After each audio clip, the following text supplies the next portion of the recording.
Welcome to Scaling with Heart. If you're tired of carrying the weight of every decision, putting out fires all day, and feeling like your business can't move without you, you're in the right place. I'm Nikki Duncan, founder of SWH Fractionals and creator of the Calm Reset. Here, we talk about what it really takes to create more clarity, less chaos, and sustainable growth. Let's dive in. Today, I'm joined by Suzi Coul and Rachael Goldfarb, co-founders of the Coul and Gold Group.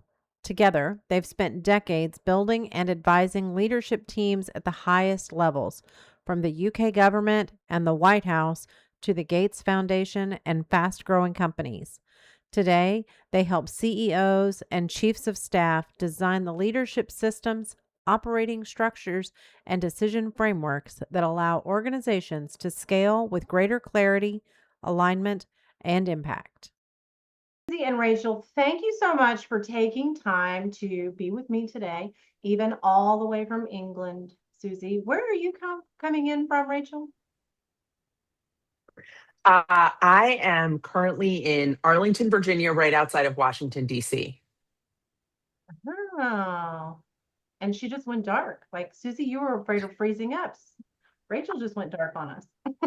Yeah, why am I going dark? There's gremlins in the system. There always is. Somebody fed Yeah, them after midnight and they should not have. sorry about that. That's okay. So I'm fascinated by the story about how you two came together to create and co-found your company. Can you talk a little bit about how that happened, what you're doing, and all of those things? Oh, Rachel, do you want to go Susie, how first? about you go first? No, you go first. Well, um, I'll go back slightly. I spent a lot of years in politics where I could not speak publicly with my own opinions. Not that I didn't have opinions, but anything I said would be attributed to the people I was working with. So I was very quiet. And for anyone who knows me, that's not my normal state of play at all. And so when I left, I started to dip my toe into being a little bit more public. And I was also a little confused about what had happened with the chief of staff role in the corporate sector. So I had been doing these, or my opinions on LinkedIn, and this person called Rachael Goldfarb kept commenting on them, agreeing with me.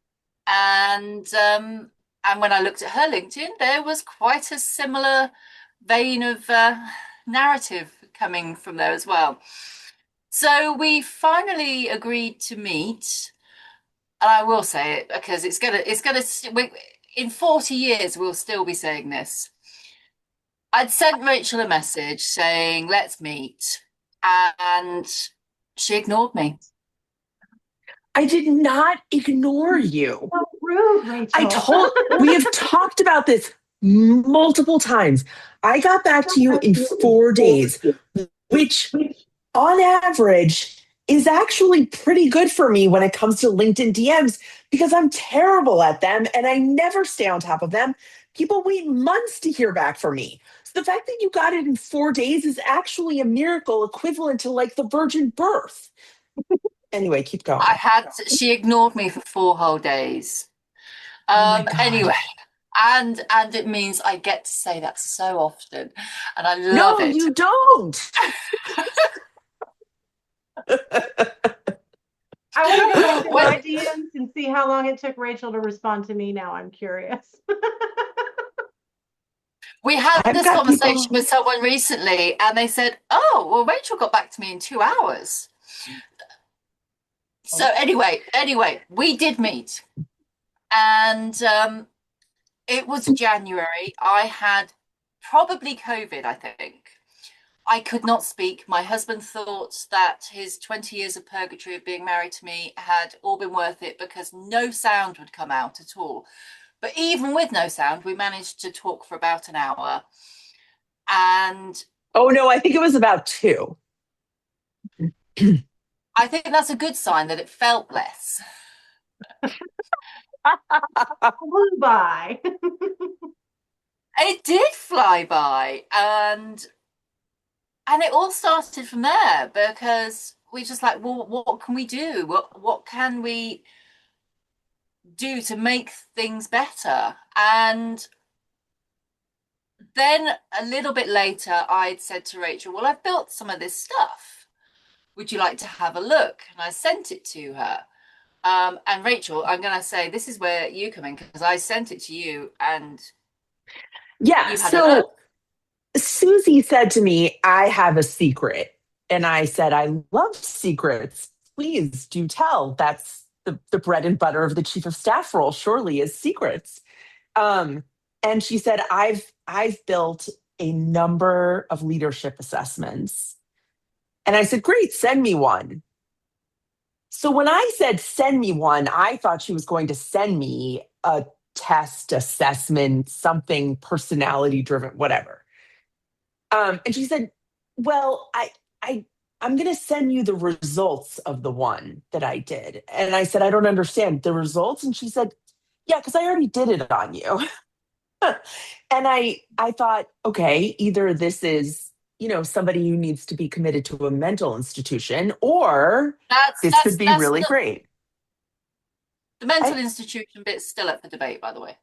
I agree. I mean, it's always up to for debate between the two of us. So she sent me what she calls the fit and friction assessment, which is a diagnostic, and it evaluates people based on an interview, public a public profile sort of assessment, and a number of other things. And she'd only done the public profile on me. She hadn't, and I'm embarrassed to admit that it was it was right after my first podcast, which your first one out of the gate is not the one you think is the best one out of the gate. And Never. so I was a little horrified by that and thought, my God, this woman evaluated me based on a conversation that I really don't want to repeat. Um, and I got the results back. And look, I mean, chiefs of staff were were we're explorers of people, right? I mean, we're very much like this is the study in people, in personalities, in politics, and all the things. And so I've taken my fair share of personality tests, and I've taken, every assessment you could possibly imagine.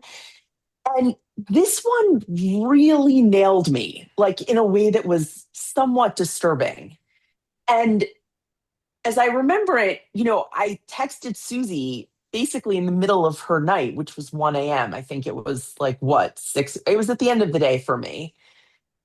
And it was 1 a.m. for her. And I texted her and said, "Hey, are you awake?" And she said, "Yeah, actually I am." And I said, "Okay, I need to call you right now." And I called her. And I think it's really important to provide some context around what I said next, which is I do curse. Like, I absolutely do. We all do. There are very few people who don't. I think that they're wonderful human beings who don't, but like, I'm not one of them. Um, but what I rarely do is provide a multitude of curses in one single sentence. So you really can assess my shock and awe based on how many curse words I manage to shove into a single sentence. And my next words to Susie were, "Holy fucking shitballs. Do you know what you have here?" And the rest is history. So um, I was really sort of blown away by how much she was able to sort of distill and understand about me based on just my public facing comments, which granted have been extensive since I've gotten on LinkedIn and started writing about the chief of staff role. But nevertheless, it's certainly a persona to some degree, and it's not.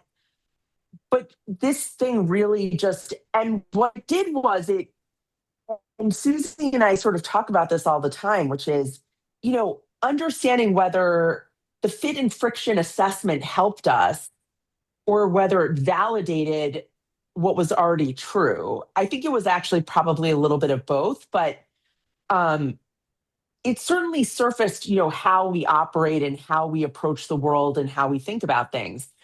But it also identifies where there's going to be friction. And look, any good relationship, any healthy one has an element of friction to it. And so what's been helpful about having that in our back pocket is that when we hit bumps in the road, because we invariably do, we can sort of anticipate how this is going to play out. Like, who's going to freak out this time and who's going to be the one that's going to say, okay, we're all calm, everything's fine.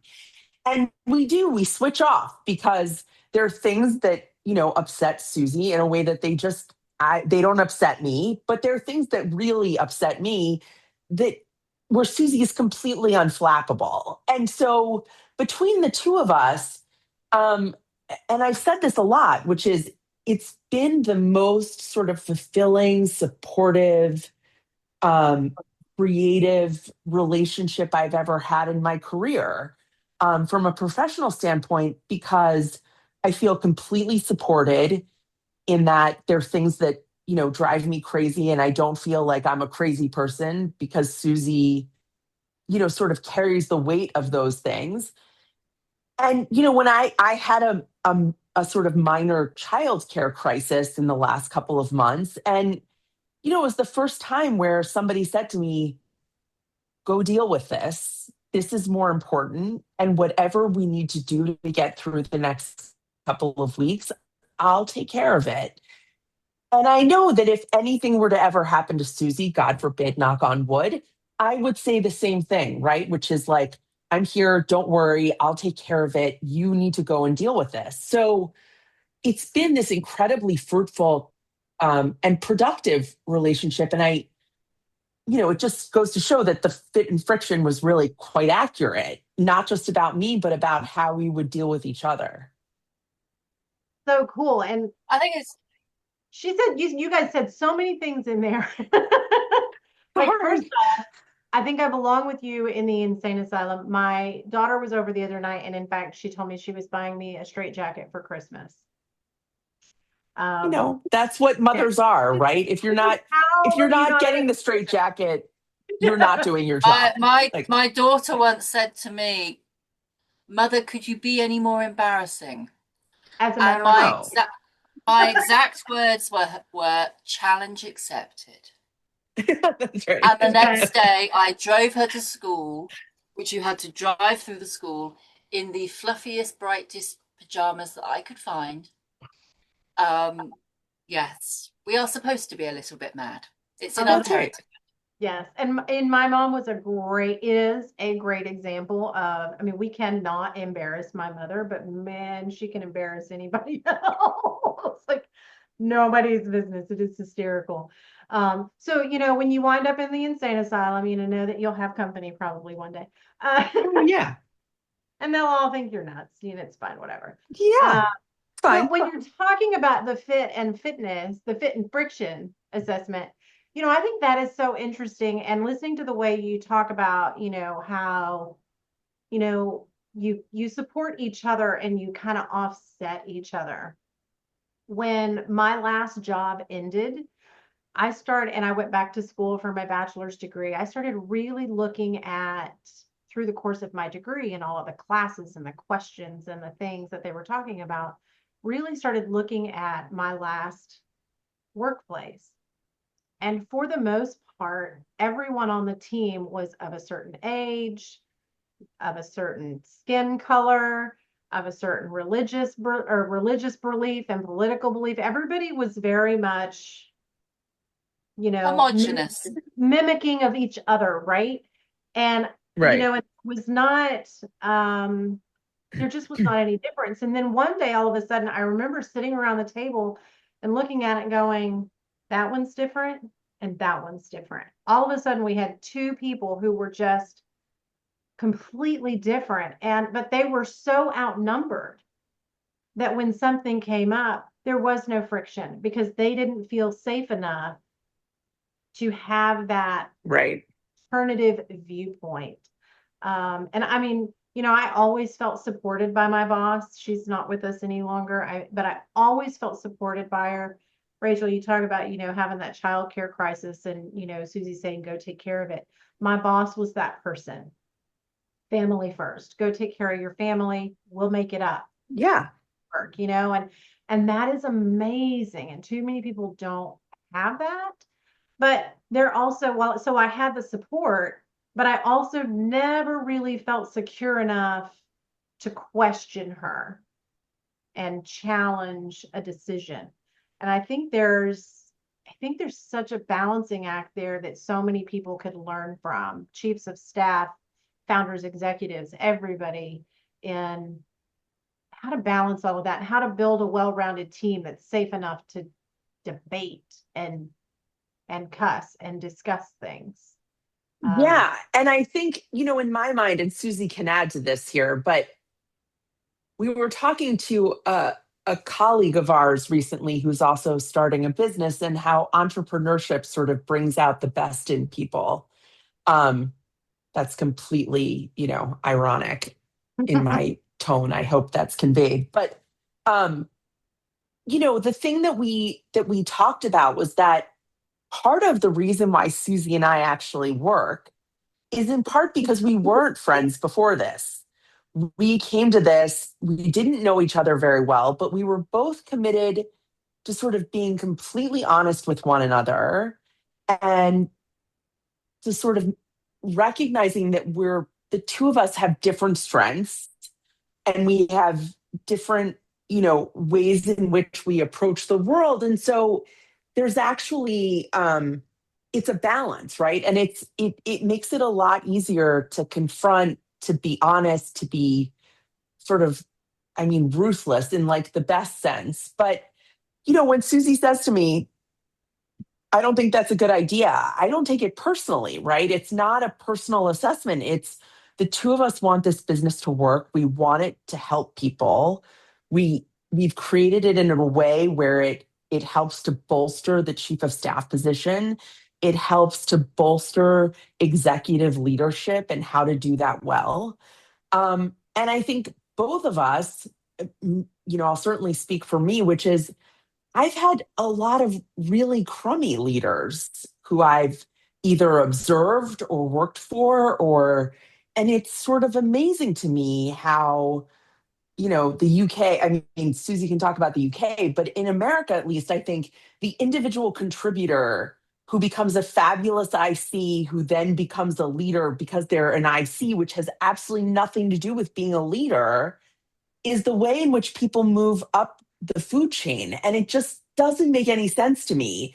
And I think people really do need help and they don't know where to get it. I think that there are a lot of places and opportunities where you can explore support, but we have a very particular point of view, and I think that that's important. But I do think that it helps to sort of, you need to have a trust and an honesty in this kind of, in this world of entrepreneurship. And so, that's really helped us, I think. So if I look at the fit and friction side of it, what it does is it fills the void where you have missing data. So what happens a lot, if you're in any sort of working relationship, something will happen, and there's usually two buckets it will fall into in your head, because you'll have this vacuum of information and your brain will fill it with, I've done something wrong, or they've done something wrong. And it's usually neither. It's that lack of data. And what the fit and friction does is show that this is the likely reason this is going to happen. So you have that information beforehand, so you can put in the contingencies and the understanding, and not be filling that vacuum with those negative initial thoughts that we all get as soon as something doesn't quite go to plan. And it's really important because it doesn't remove the fact that they happen. It just makes them easier to navigate and give you the information so that you can navigate them without going, oh my gosh, I've done something wrong, and then lose your Right. confidence or trust, or the fact that you think, oh my gosh, they're a complete and utter a-hole, and not want. So it just makes that, so the friction's still there, but it just makes it easier to navigate. Yeah. And there was something else you said about the not being able to actually say things to people. And I talk about trust so much. I feel like a bit of a broken record. But I have a standing question whenever I'm interviewing anyone to join a team. And it's, how would you tell me I was wrong? And it's so important because no one, no matter who they are, has all the answers. No one, no matter who they are, is perfect. Anyone who thinks they are perfect is either lying or delusional, as far as I'm concerned. I certainly am not perfect, and I will make mistakes. And I would much rather someone tells me I've made a mistake so that we can fix it before it becomes a huge problem. But you can only do that if you feel secure that you're not going to be penalized for raising it. Right. And it's a huge part of leadership is enabling your teams and those around you to be able to tell you when you are wrong, to give you a different point of view. And it's one that people find really hard because it's that human aspect of feeling attacked, feeling vulnerable. And vulnerability is, again, another essential part of leadership. Yeah. It takes a thick skin to accept that feedback. And I was on a call this morning, and I do some mentorship work with job seekers, people who are in transition. And the common theme right now is that, they're overwhelmed, and they just can't catch their breath, and they can't do anything right because they can't get a job, or their interview doesn't go, and it's all angst and anxiety all the time. And so this morning we were talking about, how do you keep your confidence? How do you, maintain it, build it back up if you've lost it? How do you find a little bit of calm in that chaos that is job search? And I have a framework that I created that I use when I work with clients to initiate calm. We classify their chaos, align their priorities, limit decision fatigue so that we can move with rhythm through the work.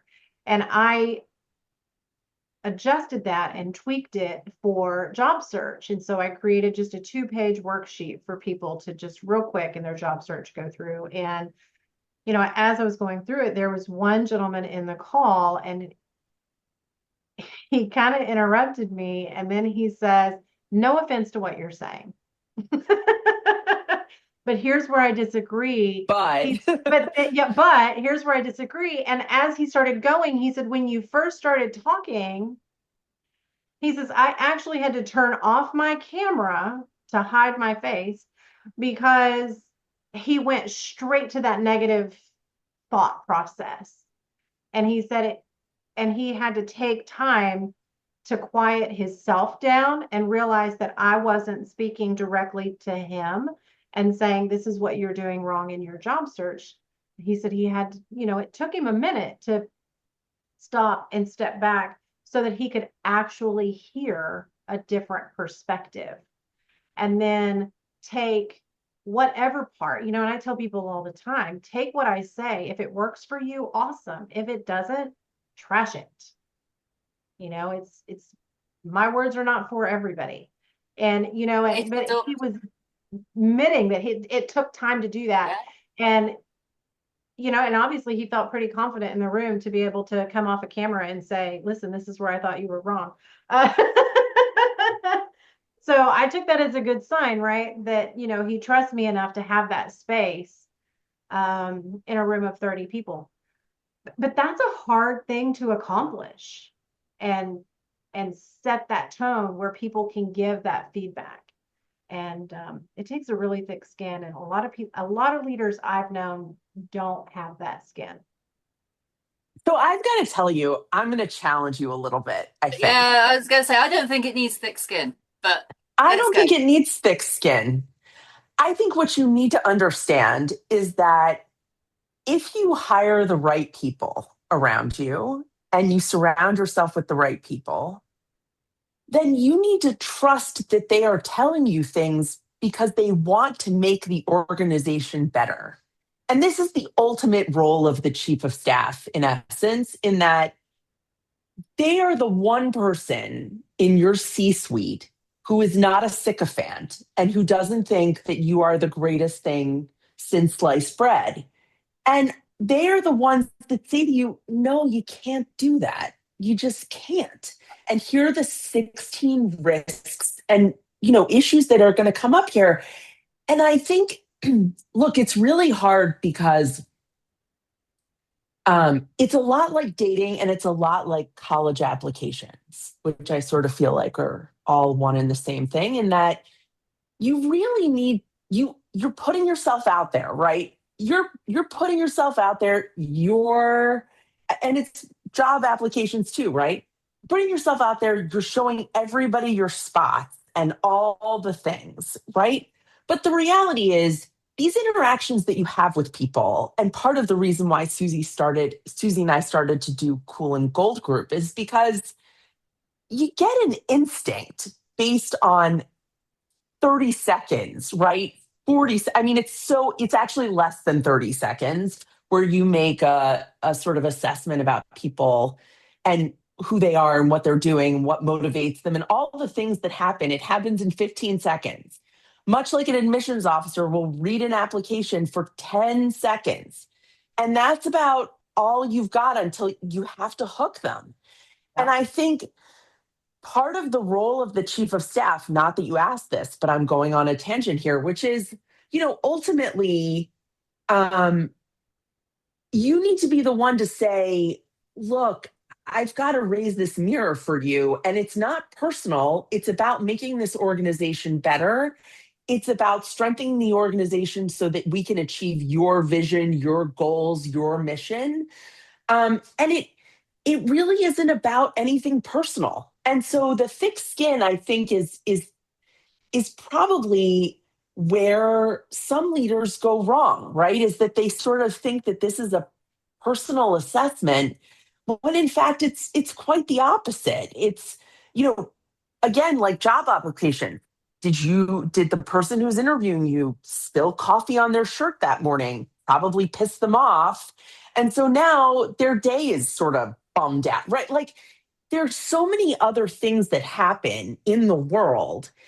And you can't, and this again goes to the fit and friction too, which is you can't ascribe all of these feelings and vibes and thinking into this, you know, vacuum of information, right? And so I just think thick skin is not what's required here. What's required is an understanding that everyone around you is supposed to serve the organization, and they do so by serving you, right?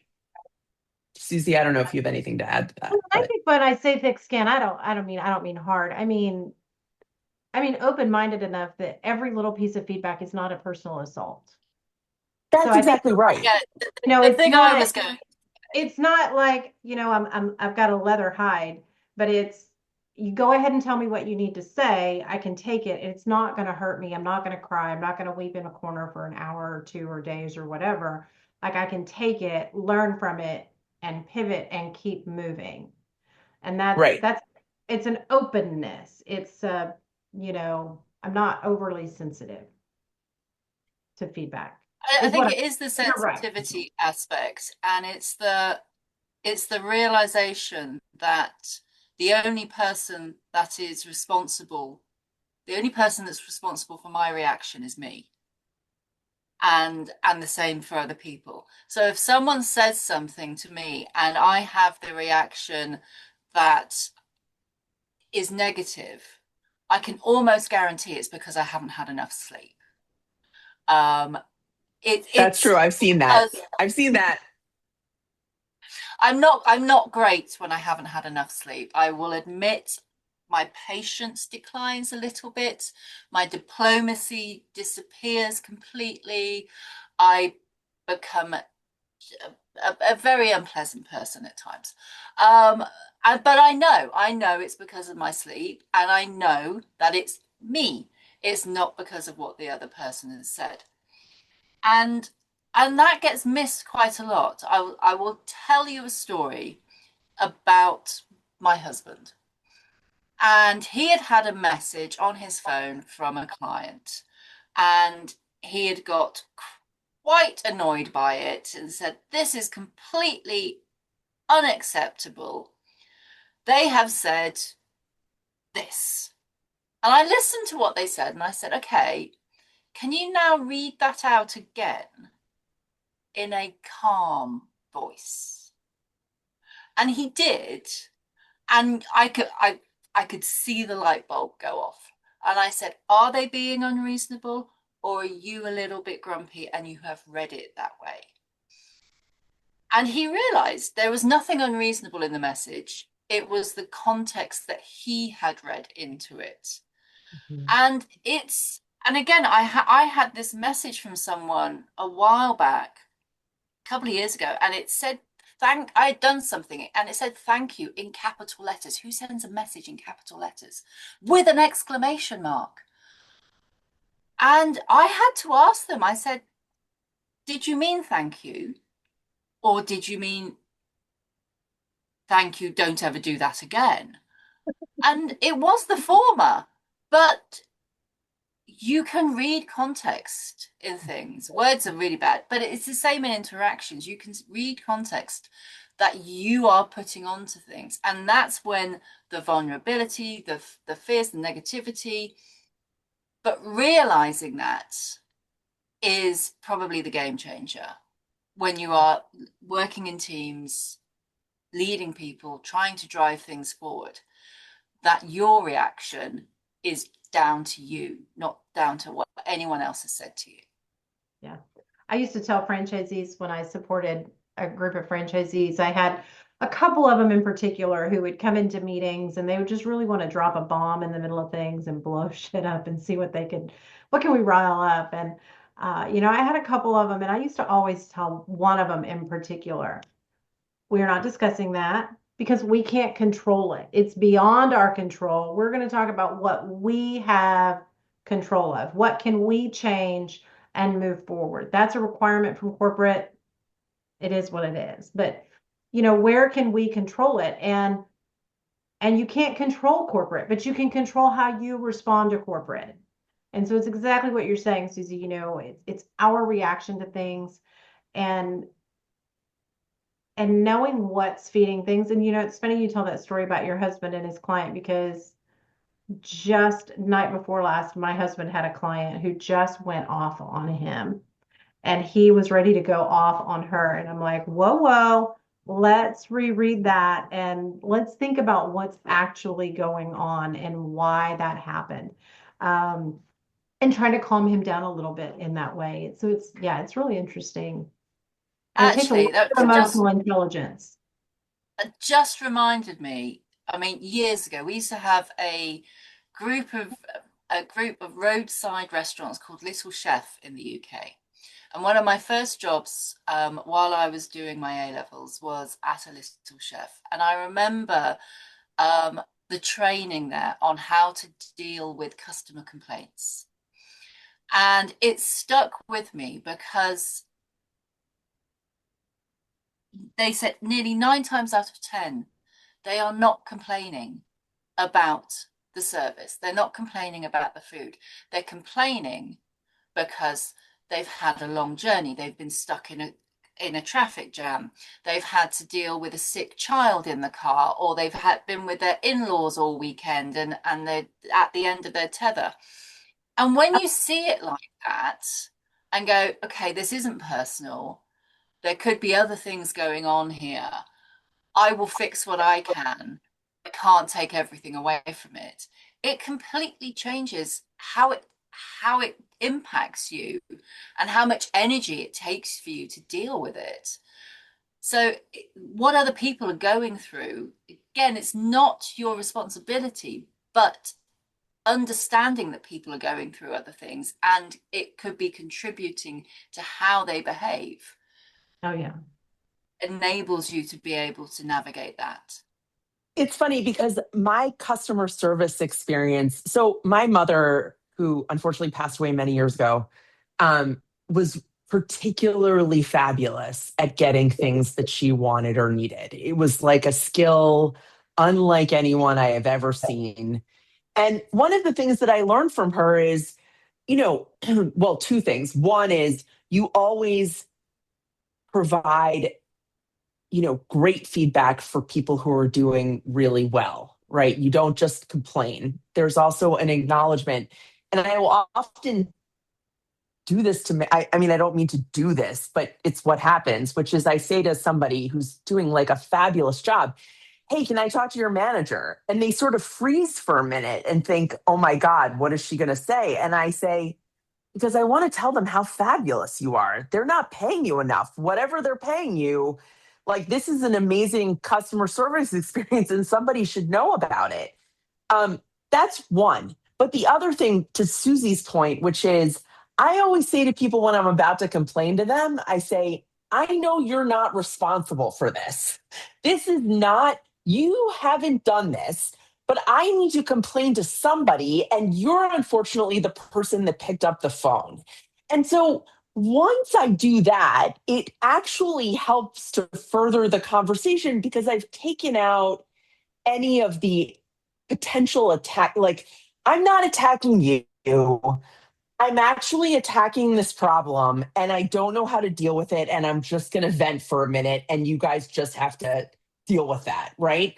And I think that, again, this goes to the chief of staff, which is the chief of staff. This is their value is they understand people, right? They understand human behavior. They're constantly assessing, understanding how people are maneuvering, what the dynamics are, what is the body language. It's all of those things that you really can't, it's very difficult to say, I did this, right? I avoided this catastrophe. I managed to circumvent this crisis. Like, it's very hard to sort of demonstrate to bosses that that's what you're doing. So, we get a lot of, I don't know, I think we get a lot of,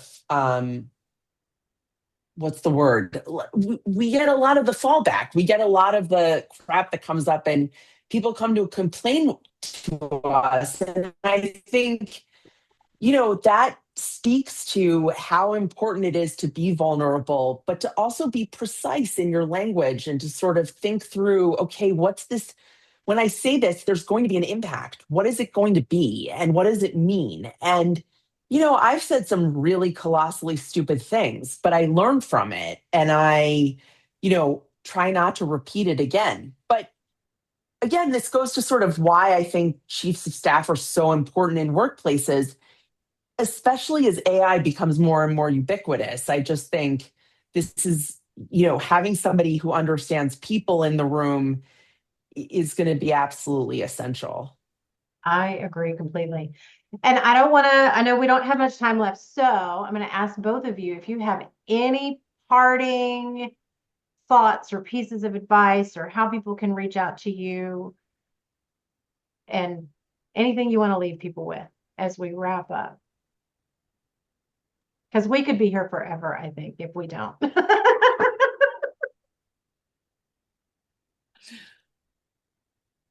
Rachael? I knew you were going to do that. Look, I would just say, you can find us on our website, which is it's coolandgold.com, but it's COUL and gold.com because Suzi's last name is Coul. And I don't like to give my full last name for a variety of reasons, mostly political affiliations with family, but nevertheless, we're Coul and Gold. And what we do is we work with people who are aspiring to be chiefs of staff. We work with people who are chiefs of staff and need the kind of support and really need to think through how are they going to grow, how are they going to sort of evolve in this role, because it is so poorly defined, although we did provide a definition, I think, last week or the week before, that I think should be seen as definitive, in my humble opinion, um, because it is rather sort of complete and whole and thorough. Um, and then we provide a lot of advisory work and support to executives who are struggling with, how to navigate difficult situations, how to navigate through sort of periods of transition, change management, all of those things become, critically important, because what people seem to not understand, particularly in this market, is that hiring somebody and training them and investing in them and having them understand all of your ins and outs, when you let them go, whether it be for budgetary reasons or something else, it's actually an enormous expense. It's an enormous expense. You lose a ton of institutional knowledge, time, and energy that you spent hiring these people. And so the goal is to create leaders who really engender a sense of loyalty among their staff. And it's a real challenge for people to do that. And so our sort of the assessments and the diagnostics and the advisory work that we do for executives and chiefs of staff is really around making sure that people show up to be their best selves, right? Because when you have a group of people who feel good about where they're working, who care about what happens to the organization, you create a sense of loyalty that's really quite remarkable and incredibly helpful. So, and I think with AI, there's been a lot of change management around AI and this thinking of, oh, it's going to provide all of these shortcuts, when in reality, there's no question that it is an incredibly powerful tool that everyone should be leveraging in some way or another. But the question becomes, is it really moving the needle for us, or are we just putting one more thing on people's plates? And if it's the latter, then you've got a problem. And I think people are very quick to sort of decide that AI is going to be the solution. They can build my favorite, an AI chief of staff, which is an oxymoron. And just sort of create these very sort of impersonal, pretty terrible processes around change that just don't work. And it becomes incredibly costly. And so we're trying to answer the question, how do I become a better leader in the face of AI? How do I become a more effective chief of staff when I'm dealing with a lot of upheaval and change and budgetary decisions that I have very little control over? So we want to, and I guess what I'll end with is, we want to do two things, right? Which is, one is have a stronger pipeline of chiefs of staff. So people who want to be chiefs, we provide a chief of staff readiness assessment that allows them to understand, am I wired for this job? Is it something that I'm naturally going to be able to do well? Because the reality is, you need to be a type of person for this. And if you want to have your name in lights and be the CEO, then chief of staff is not the role for you. So we want to improve the pipeline and sort of create opportunities, even for people who aren't chiefs by name or title, that they are doing the work, that they are engaged in the work in a way that a chief of staff would be. They should have opportunities too. And then on the flip side is, once you have these people in place, let's try not to screw this up, because it's very easy to screw up very quickly. And it's incredibly costly to do so. So, and there are so many different dynamics in corporate America. I mean, you have the big companies that are enterprise companies, and you have the founders, and we sort of deal with all of them. They have very different challenges. And so, we provide a lot of support in this realm, and I think it's very much needed. And we are two experts. We're two people who have spent a lot of time doing this job and working around executive leadership. And, that makes a difference. Susie, do you want to add anything? Because I just basically went on a rant. I, the thing I would say is it is about the leadership. Now, nearly every organization is having challenges at the moment, and it's tough. It's tough for all our organizations. But I honestly believe that one of the easiest levers to increase the productivity, increase the efficiency, and increase the bottom line is via leadership. So, for anyone who's in a leadership role who wants to actually be more effective and make sure that the organization is more effective and more profitable, because that's basically what everyone's doing. They want to build something that's profitable. Get in touch because it does make a difference. I love that. Yeah. Love that. Well, thank you so much for being here. Um, I know I Thanks for really enjoyed having us. it, and I hope everybody listening enjoys it. Thank you. Thank you. Thank you.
Thanks for being here. If this conversation resonated, share it with someone else who could benefit. That is how this community grows. And if you haven't already, follow or subscribe wherever you're listening so you never miss an episode. When you're ready for more clarity and less chaos, go to www.swhfractionals.com and grab the Calm Reset. Until next time, remember, scaling isn't about doing more. It's about creating the capacity to lead what you're building and to do it with heart.